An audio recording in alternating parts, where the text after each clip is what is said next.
दोस्तों, अच्छाई की शुरुआत हमेशा अपने से ही करनी होती है। यदि दूसरों को तिलक लगाना है तो हल्दी चंदन सबसे पहले अपनी उंगली में लगाना होता है।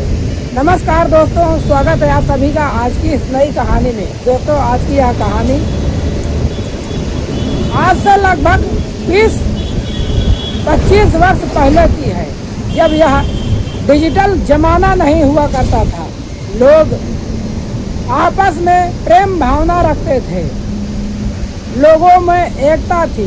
दोस्तों, यह कहानी है 10 किसानों की।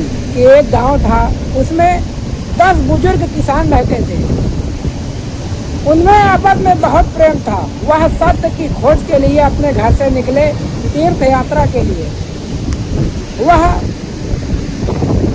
12 ज्योतिर्लिंगों के दर्शन करते हैं और जैसे ही दर्शन करने के बाद वापस अपने गांव की तरफ आ रहे होते हैं, तब एक जंगल होता है। उसी जंगल के रास्ते वह आ रहे होते हैं, तब उसी जंगल में एक नदी पड़ती है।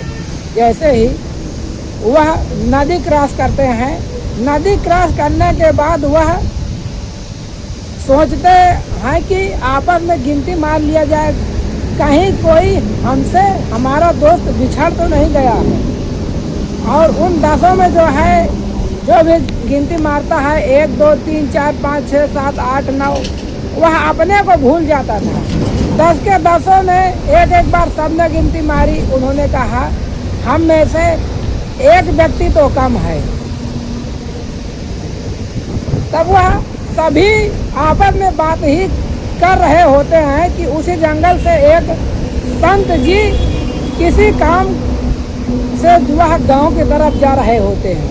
वह उसी रास्ते से जा रहे थे। उन्होंने देखा कि आखिरकार यह आपस में परेशान क्यों है। वह आए, तब उन्होंने पूछा कि हे मित्र, आपको क्या संकट है। तब किसानों ने कहा, महात्मा जी, हम 10 मित्र थे, हम में से 9 लोग बचे हैं, एक मित्र हमारा खो चुका है। अब महात्मा जी भी थोड़ा चिंता में पड़ गए कि कैसे मूर्खों से आज ईश्वर ने मुलाकात करवा दी। वह गिनती मारते हैं तो 10 के 10 बराबर थे। अब महात्मा जी कहते हैं कि आप लोग बराबर तो हैं। तब वह जो लोग 10 थे वह कहते हैं कि क्या बात कर रहे हो महात्मा जी, क्या हमें गिनती नहीं आती, हमें गणित नहीं आती। महात्मा जी उन मूर्खों से बात करके भी क्या करते, वह हार जाते। उन्होंने हाथ जोड़कर कहा कि तुम बड़े, हम छोटे। वह चले अपने काम के सिलसिले में। जैसे ही सूर्यास्त होने वाला होता है, महात्मा जी अपना कार्य को संपन्न करके वापस अपने आश्रम की तरफ जा रहे होते हैं। तब वह देखते हैं कि वह सभी लोग जो सत्य की खोज के लिए निकले थे, वह आरती तैयार कर रहे थे, यानी कि चीता। उनमें से एक व्यक्ति नदी की तरफ गया। उसने नदी में झांककर देखा तो उसी की परछाई दिख रही थी।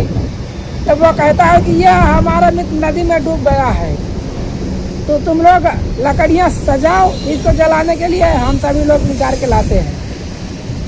अब महात्मा जी उधर से अपना कार्य संपन्न करके आ चुके थे। वह देखते हैं कि आखिरकार चल क्या रहा है यहाँ पर। वह भी वहाँ पर आके खड़े हो जाते हैं। तब उन्होंने पूछा कि आखिरकार यह बताओ, आप लोग कर क्या रहे हो। तब महात्मा जी से उन बुजुर्गों ने कहा कि हम में से एक मित्र जो खो गया है ना, वह देखिए नदी में उसकी लाश पड़ी हुई है। हम लोग उसको जलाने के लिए यह आरती तैयार कर रहे हैं। और महात्मा जी को नदी में ले जाते हैं।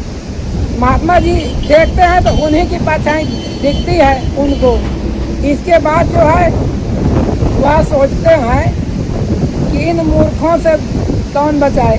वह अपने आश्रम लेकर शीशा दिखाए। तब उनको यकीन हुआ कि आखिरकार है क्या। फिर बैठाकर उन्हें समझाया कि आप लोग 10 के 10 बराबर हैं, क्योंकि उन्होंने कभी जीवन में शीशा नहीं देखा था। तो यह छोटी सी कहानी आपको कैसी लगी, नीचे कमेंट बॉक्स में कमेंट करके जरूर बताइएगा। मिलते हैं और किसी कहानी के साथ, तब तक बहुत बहुत धन्यवाद।